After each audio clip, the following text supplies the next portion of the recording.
Dudes, welcome back. Let's see, where we left off last time, we were finishing off the Nugget Bridge, and here's a guy who looks innocent enough, but he's a rocket recruiter, as you could see right here. And notice, when did he put that clothing on? For a minute ago, he looked like an average guy, and then he put on his little criminal mask, like he's the Hamburglar, and is this how the Team Rocket recruits people? Do they pay kids to just stand on a bridge refusing anybody entry unless they can beat them in battle, only so that at the end they can give you a reward and then, tell you to join a criminal organization? What if the cops were to come along? In Cerulean City, there's this police officer that's standing, right outside somebody's house because they got robbed. And meanwhile, about a 10-second walk away, there's this guy right here, and he's recruiting people for a criminal organization. What are these cops doing? All one of them is busy in Cerulean City, apparently. So anyway, okay, so I got the TM attract, and yeah, this hiker guy, his Pokemon are stronger than Brock. Have you noticed how everybody's stronger than Brock all of a sudden? Brock's not really a challenge anymore. Like, the plot requires it. I realize that Pokemon have to get stronger as you get stronger, or else it isn't a challenge. But I just want to say, I mean, this is kind of inconsistent. But Pokemon, it's not really. It doesn't require a lot of thinking. This game, I actually did a report about it, and it was a high-level project too, because Pokemon is not a joke. It's raked in a lot of money, and what I found out is the reason this game is so popular is because there's this collector's value in it. People get really addicted to collecting all different kinds of things, which in this case are Pokemon. And, hang on, right now I should explain. I'm looking for an Abra. There is one in these grasslands, and it's hard to find. And I'm probably not going to run into one for a while because they're rare Pokemon and they're good. They're they're like those Magikarp-ish kind of Pokemon that suck at the beginning. They don't even use any attack moves, but um you keep training one, it'll become Kadabra, and then it'll really kick some ass. Now, unfortunately, this is Visual Boy Advance. If this were an actual Game Boy Advance, then you'd be able to trade your Kadabra to somebody if you know people in real life, and then trade it back, and you'd have an Alakazam, which is the best Pokemon in this game. But unfortunately, you can't do that with VBA. So the reason I'm looking for an Abra, it's not because I anticipate ever getting an Alakazam. It's because later on in the game, if you trade your Abra to some guy, he'll give you a Mr. Mime. And he named the Mr. Mime Mimian in this game. In another game, it was named Marcel. And it's named after this famous mime dude named Marcel. Don't ask me how I know this, I just do. Um, so, what was I talking about before? Oh, right. Pokemon's popular because people like collecting things and because it gives you a false sense of accomplishment. There are milestones in this game that, every time you get a level up, it's a new milestone. It's a feeling of accomplishment. Even if you only played this game for about 3 minutes and then turned it off, you'd feel like you've accomplished the world in all of your training. Now, I know that I'm going really slow right now, and I'm sorry if it bores you, but for the sake of this being a Let's Play, I do want to show you just how hard it is to find some of these really good Pokemon. Um, I guess in these long parts, I can get off track for a little bit and talk to you about something else. Like, okay, so there's this anime, and I don't understand why it's popular at all. It's called Azumanga Daioh, and what is up with that anime? It's a popular anime for some reason. Um, let's see. How can I explain this? I've watched a lot of anime. Maybe slice of life just isn't my style. That's probably the fairest judgment call, actually. But let's consider an episode. I took the liberty of pulling the first segment of Azumanga Daioh I could find off YouTube that wasn't an AMV, and um, I'd equate the opening theme song. Yeah, I watched the opening theme song to, I know a song that gets on everybody's nerves, everybody's nerves.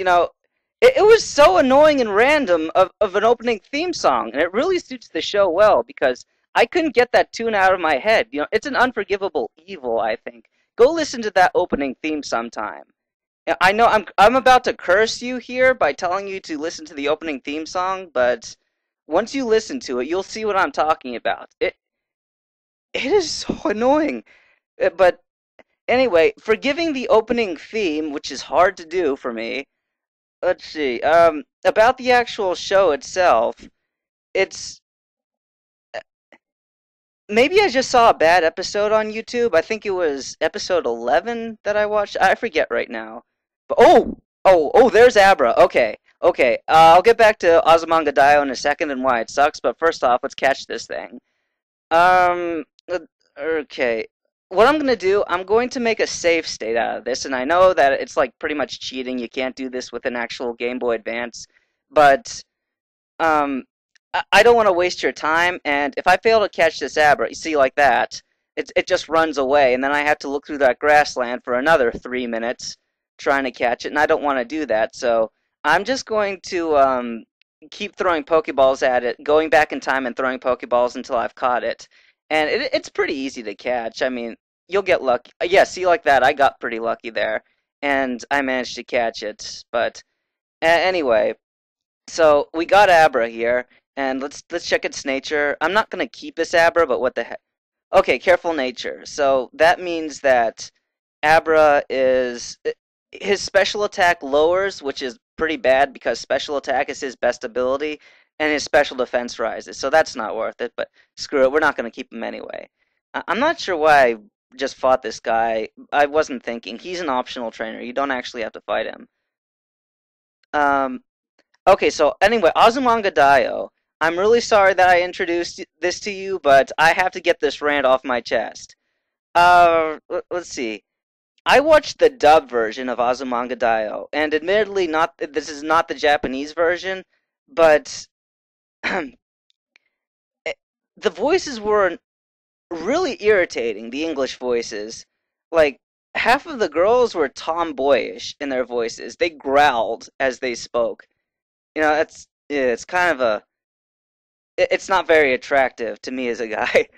And let's see, there's this girl called Osaka in that show, and she speaks with not this Valley Girl accent, but um a Southern American accent. That's it, because she's supposedly foreign, but that really grated on my ears also.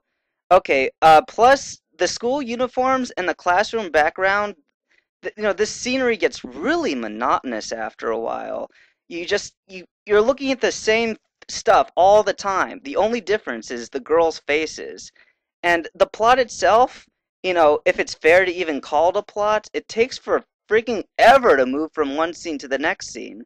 And it's a slice of life anime, so it doesn't really need to have a coherent plot by default, but still, realistically, all I'm seeing is a bunch of talking heads that freak out every other minute just to snap the viewer out of his or her stupor, since this anime will bore you to death if you're not.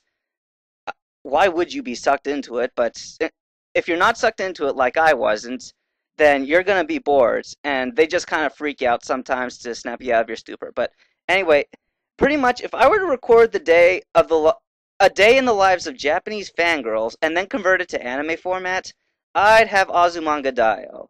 So, alright, yeah, there were a couple of funny scenes in this show, like the biting cat joke. There's a running joke in the show when this one girl just wants to pet this little kitty cat on the wall, but then the cat always chomps her hand, and it like has these giant shark teeth. But uh, it didn't get old for me, but it would get old for some people, I guess. And there's also this pedophile-looking teacher on the show, and he's always got his mouth gaping open, and he looks like he's constantly constipated. And I laughed just because his expression was so weird. But, it really doesn't make up for it. Overall, the show didn't really serve to do anything. It probably only managed to lower my IQ by almost a full standard deviation. So anyway, that's why I don't like that show. And I'm sorry, I've really gotten off subject here, and but I'm not sorry for it because all these battles aren't that important anyway. So we're gonna visit Bill's house, and I'll soon be back with the next part. So anyway, thanks for watching very much. He's a Clefairy, that must suck.